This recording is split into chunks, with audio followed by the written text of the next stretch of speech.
மணிமொழியாரும் நேரிடு நெற்றியும் நீண்ட புருவமும் பன்னிரு கண்ணும் பவள செவ்வாயும் நன்னெறி நெற்றியில் நவமணி சுட்டியும்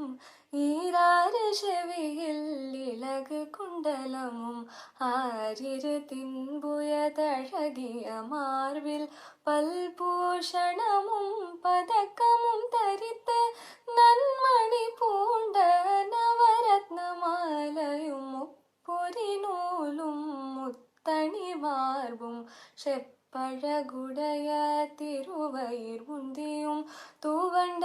மருங்கில் சுடரொளி பட்டும் நவரத்னம் பதித்த நச்சீராவும் இரு தொடையழகும் இணை முழந்தாளும் திருவடி அதனில் சிலம்பொலி முழங்க